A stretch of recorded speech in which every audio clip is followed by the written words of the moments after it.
Olá, gente! Esse é o Terceiro Setor Revista, uma parceria Projeto OSC Legal e o canal Filtro de Barro. Eu sou Lucas Seara e hoje a gente tem a segunda parte da entrevista com Bianca Monteiro. E no final do programa, uma novidade bem bacana para vocês.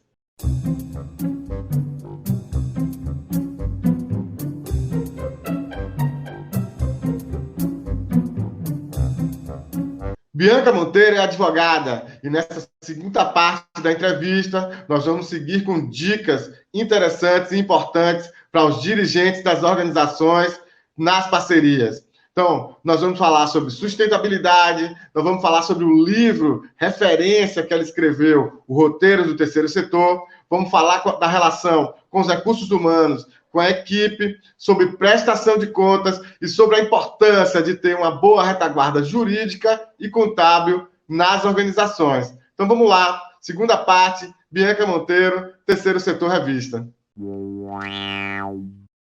Bianca, então fala um pouco para a gente, dá uma dica boa aí para o pessoal com relação à sustentabilidade das organizações. A gente está falando bastante sobre a questão da pandemia, dos efeitos, enfim, mas existem considerações de sustentabilidade que são específicas para esse momento, mas tem questões gerais de sustentabilidade que eu acho que é importante a gente fazer essa avaliação, enfim, dá uma dica boa aí para a gente. Sustentabilidade é uma palavra que significa muita coisa, né? Mas a gente pode considerar o fato dela estar vinculada, né, tecnicamente, ao desenvolvimento sustentável. É muito utilizada, principalmente durante algum tempo, vinculada às questões ambientais, que é a capacidade de usar os recursos naturais hoje, sem prejudicar o desenvolvimento e as gerações futuras. Mas, independente, cada área usa de um jeito, né? Dentro desse conceito, do que eu estou entendendo em relação às organizações da sociedade civil, a sustentabilidade pode ser pensada de que maneira? Como a gente compatibiliza as questões econômicas, sociais, culturais e ambientais. Porque não dá para a gente pensar apenas na sustentabilidade e durante algum tempo qual era o problema? A gente tinha um grande desenvolvimento econômico, mas as empresas que estavam ganhando ou produzindo muita riqueza estavam acabando com o meio ambiente. Então isso não é sustentável, né? Como é que as gerações futuras, o que adianta ter riqueza econômica se você não tem, por exemplo, a preservação ambiental? É preciso compatibilizar isso. No âmbito das organizações da sociedade civil, se a gente falar em sustentabilidade, a gente não pode só pensar na parte financeira, a gente não pode pensar só numa viabilidade econômica, né, ter dinheiro em caixa. É importante que a gente compatibilize, né, e o conceito mais tradicional considera esse tripé, economicamente viável, socialmente justo, politicamente correto. Mas é importante pensar também no culturalmente diverso, né? Como é que a gente compatibiliza isso? Então, quando a gente pensa em recursos públicos, a gente tem um plano de trabalho e a gente tem um recorte um pouco mais definido em relação ao objeto. E, em tese, pelo menos do ponto de vista financeiro, isso devia estar um pouco mais sustentável ou alinhado. Por quê? A gente capta o recurso, né, a gente celebra uma parceria via termo de colaboração ou termo de fomento, já sabendo que a gente vai ter todos os recursos financeiros necessários à execução daquele objeto. Então, o que a gente precisa pensar é como compatibilizar, né, a execução dessas atividades ou desses projetos. Então, por isso que eu sempre falo, o problema não está na prestação de contas, está lá na frente quando esse plano de trabalho vai ser planejado. É ali que a gente vai ver se isso é sustentável, se é economicamente viável, se é politicamente correto, se é ambientalmente seguro, sustentável e se é culturalmente diverso. É nesse momento que a gente avalia se tudo isso pode acontecer, se os recursos que a gente imaginou que seriam necessários são adequados. Mas isso não significa que as organizações que gerenciam recursos privados também não tenham que pensar nesses aspectos. Porque o que adianta uma organização ter dinheiro para desenvolver as suas atividades ou seus projetos, se ela não está considerando as minorias, não está sendo antirracista, não está considerando as questões de preconceitos LGBTQI, se ela não está considerando a questão das dificuldades das mulheres. Então, é importante pensar nas atividades, né, no que vai ser desenvolvido pela organização, no sentido mais amplo. O que adianta a organização ter recursos para desenvolver suas atividades se ela está poluindo, se ela está produzindo um problema ambiental, né, ou se ela está politicamente não está atuando da forma correta? Então, é mais importante do que pensar em dinheiro. Quando a gente fala em sustentabilidade, é importante ampliar um pouco esse leque e entender que as organizações da sociedade civil precisam considerar todos os impactos da sua atuação. E é por isso que a gente fala muito dos impactos positivos, né? Quais são os impactos impactos sociais que as organizações estão produzindo? E nesse contexto, a gente tem que lembrar dos ODS, dos Objetivos de Desenvolvimento Sustentáveis, né, da Agenda 2030. E isso tem que ser um ponto, um referencial para todas as organizações. E lembrando que nós, enquanto seres humanos, somos interdependentes. Acho que está claro nessa pandemia que todos nós precisamos uns dos outros, cada um na sua medida da sua colaboração. E as organizações também precisam entender que elas não são a panaceia, elas não são a solução do problema do mundo, né? Que elas têm muita importância, mas que elas estão integradas num todo. E é por isso que é tão importante a atuação em rede e, por exemplo, entender, né, da questão dos objetivos de desenvolvimento sustentável, quais são 17 objetivos, como o trabalho que eu desenvolvo se insere nesse contexto. Para a gente falar de sustentabilidade, a gente precisa entender que nós somos como se fosse uma corrente e que cada organização é um elo dessa corrente, que ela precisa estar integrada com outras organizações, precisa entender a sua relação com o Estado, né, com o governo, independentemente dela ser ou não parceira do município, ou do Estado, da União, enfim, ela está inserida dentro de uma comunidade, existem empresas nessa comunidade, por exemplo, né, como é que a gente compatibiliza, a gente organiza o que ela está fazendo de uma maneira sustentável? Qual é a relação dela com o seu público-alvo? Para mim, a sustentabilidade, né, com o beneficiário, é essa visão desse todo, né? O quanto a organização se insere enquanto um organismo social dentro desse contexto maior e não apenas dinheiro, que é o que é uma tendência a imaginar, eu sou sustentável porque eu tenho dinheiro em caixa, porque eu tenho dinheiro para funcionar. Seria muito bom se fosse só isso, né? É o que a gente fala. Não existem soluções simples para as questões complexas e todas as questões da vida como um todo, né, da civilização, são complexas. O ser humano é um ser complexo, as organizações são complexas, mas o quanto mais a gente se aproxima desses conceitos, né, dessas práticas, mais a gente diminui esses abismos e consegue entender a importância e o quanto cada corrente dessa faz, e é tão importante para cada elo dessa corrente é tão importante para que a gente possa ter a sustentabilidade, o desenvolvimento sustentável, enfim, que a gente possa impactar positivamente e transformar a realidade das pessoas, que a fim e ao cabo é para isso que as organizações da sociedade civil existem, para exercer a democracia participativa e para gerar impacto positivo na vida de cada um. Bom, nesse caso, a gente tem um reforço daquilo que a gente vem conversando aqui, inclusive no Terceiro Setor Revista, com os nossos convidados, enfim, que é a importância de uma retaguarda jurídica e de uma retaguarda contábil, né? Você tem um bom contador especialista na atuação das organizações e uma assessoria jurídica também especializada nessa atuação. Exatamente, Lucas. É ruim, né? A gente fala isso, parece que a gente está puxando sardinha para a gente, mas não é. A analogia, a comparação que eu fiz agora há pouco relacionada à questão da saúde. Por mais que a gente tenha esse trabalho de fazer a divulgação das informações, né, que sejam úteis para as pessoas, a gente sabe que as demandas das instituições, elas são demandas muito institucionais e personalizadas. E ninguém melhor nesse sentido do que um profissional técnico qualificado com essa expertise para atender a sua demanda, né? Eu brinco que se eu tiver um problema no joelho, eu não quero ir no cardiologista, eu quero ir no ortopedista especializado naquele lugar onde eu estou com problema no joelho, né? Porque aí a tendência é que ele vai ter uma visão muito mais específica e da minha necessidade. O que a gente precisa nesses espaços que a gente tem se valido de rede social, né, desses canais digitais, para poder fazer, é conscientizar os gestores de que não dá mais. Se tem uma coisa que a pandemia fez agora, é criar uma ruptura no tempo, né? A gente tem falado de outro ACDC, que é antes do corona e depois do corona. Não dá para fazer as coisas como eram feitas antes. Agora a situação está muito mais complicada. Então, as organizações que não primaram para uma gestão qualificada e transparente, elas vão ter mais dificuldade de acesso a recurso e de manutenção, por exemplo, de parcerias, que exigem, que demandam profissionalização. Gente, para montar qualquer negócio, seja um carrinho de cachorro-quente, é possível quebrar um carrinho de cachorro-quente se você não tiver noção do que você está fazendo. Então, uma organização, ela é um CNPJ, ela precisa ter pessoas que pensam de uma forma estratégica aquele negócio, ainda que o resultado seja um impacto social positivo que você queira produzir. Então, agora, seja por necessidade, né, se antes não foi por uma questão de estratégia, agora não é uma questão de escolha. Quem não se adequar, não parar, e aí eu recomendo mais uma vez, pegue o seu plano de trabalho, olhe o que está sendo feito, veja se houve continuidade, mas houve mudança, interrupção parcial ou interrupção total. Veja quais são os atores que você precisa mobilizar, se você já tem internamente uma equipe que te dá esse suporte técnico, articula com esse gestor, né?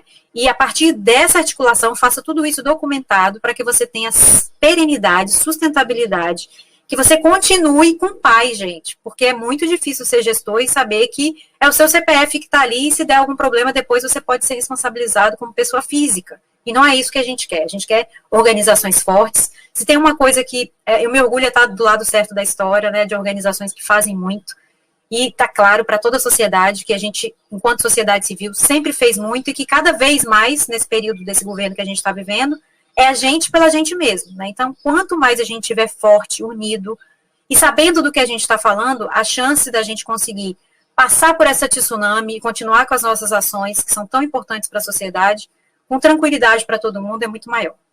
E quanto à prestação de contas, né? Tudo isso que a gente está conversando sobre a execução, sobre formalização dos ajustes e remanejamentos, vai desaguar, vai ter consequência nas prestações de contas. Tem uma dica boa aí para essa parte de prestação de contas? As prestações de contas, no formato do EMIROSC, de acordo com a lei, elas deveriam primar apenas, no primeiro momento, pela questão da relatório de execução do objeto, né? Uma vez o objeto sendo cumprido, as prestações de contas financeiras deveriam ser excepcionais. Contudo, infelizmente, não é isso que a gente vê nos decretos regulamentadores. Então, normalmente, as organizações, além de darem conta das metas, né, daquilo que elas se propuseram a fazer para atingir determinado objetivo, elas ainda têm que prestar contas, e muitas vezes mensalmente, né, prestação de contas financeira mensal.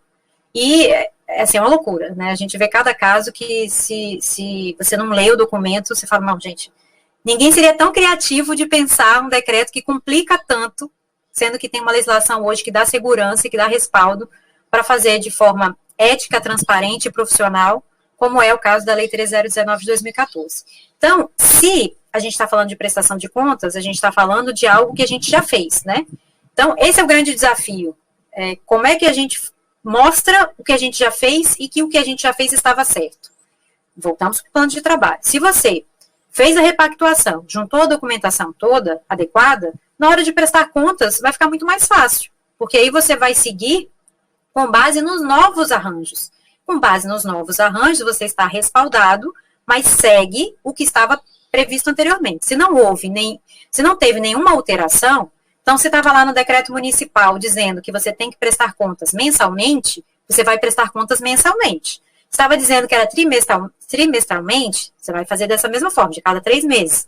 O que vai mudar é que você não vai mais prestar contas de acordo com o que estava pactuado anteriormente. Você faz todo esse lastro na prestação de contas, né? Então, vai ficar claro que o que vai ser informado são as novas regras, né? Os novos ajustes, os novos arranjos, e não aqueles anteriormente. Agora, não dá para simplesmente o gestor da parceria descobrir que você mudou as coisas por conta própria na prestação de contas. Se isso acontecer, não adianta dizer, mas é por causa da pandemia. Pode ser que isso seja interpretado como um problema. É por isso que a prestação de contas é um reflexo do que está ajustado e que foi repactuado via apostilamento ou via termo aditivo no plano de trabalho. Então, isso é importante. Bom, Bianca, boa dica. E como fica, então, a questão da relação com os recursos humanos, né, com as pessoas contratadas, com a equipe? Eu gosto de dizer, e eu sempre falo isso, tem 18 anos que eu atuo na área, né, estou desde 2002 nessa caminhada, e eu sou muito pragmática, porque eu gosto de resultado, eu acredito em organizações de impacto social, né, organizações de impacto social positivo, né, que a gente pode ter impacto negativo, e quando uma organização não faz o seu trabalho bem feito, ela impacta todo o ecossistema, né, tem uma série de pessoas que hoje falam mal das organizações da sociedade civil, porque algumas não foram transparentes, algumas não souberam administrar os recursos adequadamente, e a gente sabe quantas pessoas têm uma tendência, né? Se a gente faz coisas maravilhosas, talvez a gente não ganhe a mesma manchete do que quando a gente faz coisas erradas, né? Infelizmente tem essa tendência negativa, né, de valorizar o que é ruim. O que, nesse ponto, para mim, é fundamental é a gente não perder a lógica. Para mim, terceiro setor, ele está sofrendo muito agora, porque sempre foi gente para cuidar de gente. diferentemente dessas startups, desses universos empresariais, né, que seguem uma outra lógica, se tem uma área que sempre foi muito presencial e muito de pessoa para pessoa, e é por isso que a gente está muito impactado, essa área é a área social, né, por motivos óbvios, que nem faz sentido a gente conversar aqui. Mas, e agora a gente está tendo que reajustar justamente esses planejamentos em função dessa mudança. Só que nesse percurso, muitas organizações se perderam e se tornaram aquilo que muitos de nós criticam. Então, quando as organizações reproduzem modelos do capitalismo no sentido de mais-valia, de exploração de mão de obra, de não garantia de direitos, a gente precisa, antes de pensar nas questões técnicas, e eu sempre bato nessa tecla todas as vezes que eu tenho oportunidade de falar, para as questões técnicas a gente precisa se valer dos profissionais. Não vai ser um vídeo, uma aula, um artigo que vai nos gabaritar para isso. Né? A gente precisa ter uma noção do todo. Então, o terceiro setor, antes de pensar nos recursos humanos de uma forma tecnicista, né, quem eu vou mandar embora, quanto que eu tenho que pagar, a gente tem que entender a nossa essência. Quando uma pessoa cria uma organização da sociedade civil, ela cria com um propósito, com uma causa, com uma finalidade.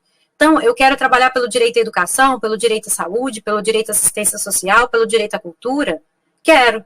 Agora, eu não posso fazer isso desconsiderando direitos sociais como direitos trabalhistas, por exemplo. E o que tem acontecido, e eu não faço parte do coro que acha que pandemia é uma oportunidade do cosmos para ajudar, não. Eu acho que pandemia é um problema, né, é uma coisa horrível, e a questão é que, independentemente de achar, eu não acho que isso é uma oportunidade, eu acho que é redução de danos total, a gente está lidando com um problema gigantesco, só que a gente precisa aprender a lidar com ele. A partir do momento que isso aconteceu, todas as organizações vão precisar rever os seus conceitos. Então, nesse sentido, eu acho que ela é uma oportunidade da gente entender do que nós estamos falando. Né? Quando a gente fala de recursos humanos, parceria, plano de trabalho, volto a dizer, para mim, a forma operacional, como o seu advogado, seu contador vai te ajudar a construir isso, é técnica, é estratégia, é ferramenta. O mais importante é a gente entender que eu não posso cuidar do direito de uma criança desconsiderando o direito de um colaborador que tem seus filhos em casa. Então, antes de tudo, vamos rever os nossos conceitos em relação ao que está posto nas parcerias. Quando a gente vai planejar um plano de trabalho, né, pensar nesses recursos humanos, nós temos que considerar todos esses fatores, né, do quanto é importante a organização se ver como um todo, como um sistema complexo. Não existem saídas simples para problemas complexos, obviamente, mas a partir do momento que a gente vai precisar fazer a revisão desses planos e desses recursos, faz sentido eu simplesmente colocar todo mundo na rua? Né? Que tipo de causa eu estou defendendo? É a causa da emancipação, a causa dos direitos, a causa da participação social? Ou simplesmente eu estou me utilizando dessa mão de obra e estou reproduzindo modelos e sistemas que eu critico? Então, para mim, a grande questão agora que está posta dos recursos humanos é isso, é a gente entender qual é o papel das organizações. E, entendido isso, que não dá para a gente continuar nessa lógica que a gente critica, né, que a gente precisa empoderar e garantir que esses recursos tratem de a empregada depois, para mim, a organização da sociedade civil não poderia ter nenhuma ação trabalhista, gente. Isso é um absurdo. Não dá para a gente imaginar que alguém internamente, se eu não posso fazer meu dever dentro de casa, eu não posso fazer nada para fora de casa, né? Eu acho que esse é um princípio. Então, para mim, essa é a dica, né? Fazer uma revisão, considerando esses valores fundamentais, que a gente precisa entender que o recurso público tem que ser bem gasto, muito bem gasto, com uma equipe de trabalho qualificada, bem remunerada, para um objetivo de interesse público em prol da sociedade. Agora, se nesse momento tem interrupção, então a gente tem uma medida provisória que vai permitir a suspensão do contrato de trabalho. Isso é ferramenta, isso a gente vai aplicar no caso concreto. Bianca, você escreveu com Tomás de Aquino e com André Rezende um livro referência, que é o Roteiro do Terceiro Setor. Fala um pouquinho dele para a gente.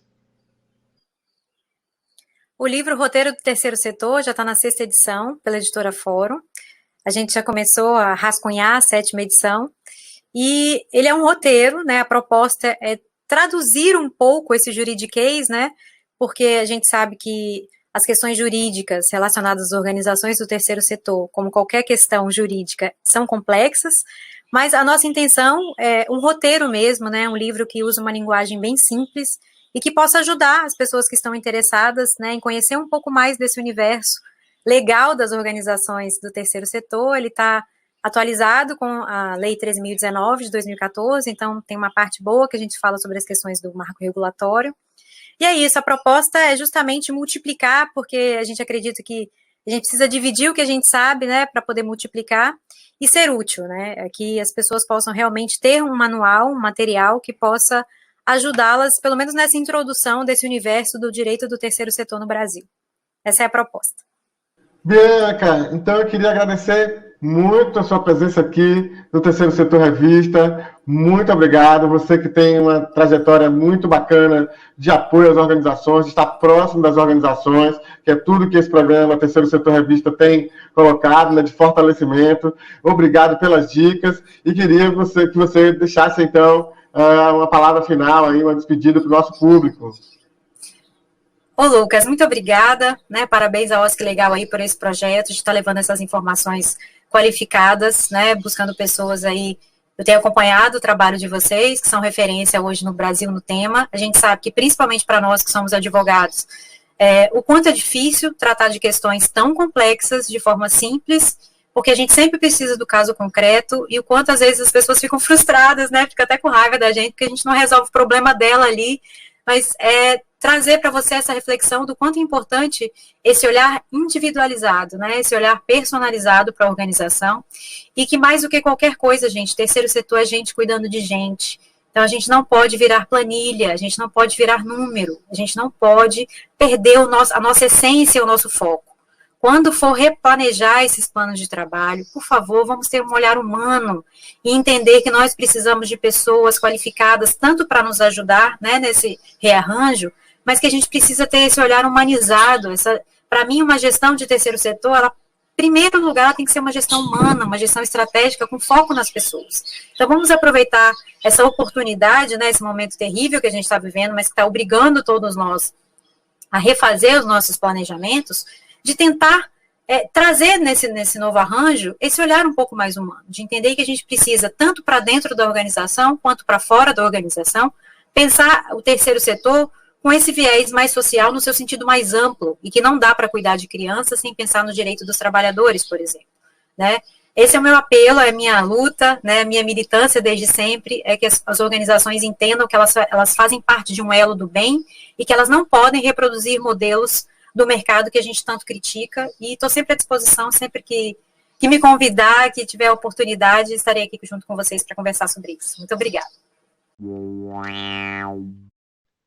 Essa foi a segunda parte da entrevista com Bianca Monteiro. Ela que trouxe dicas valiosas para a gestão das organizações, considerando todas as regras do marco regulatório das organizações da sociedade civil e considerando especialmente esse momento de pandemia da Covid-19.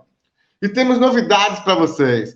O programa Terceiro Setor Revista vai passar a ser transmitido pela TV. Sim, TV Quirimurê, segunda-feira, 16 horas, canal 10.2, programa Terceiro Setor Revista. E o nosso programa número 1, o primeiro da série Terceiro Setor Revista, já vai começar a ser transmitido na TV Quirimurê a partir do dia 6 de julho, segunda-feira. Então fica ligado. E você que não viu os demais programas, pode acompanhar lá pela TV, pode acompanhar pelo canal Filtro de Barro.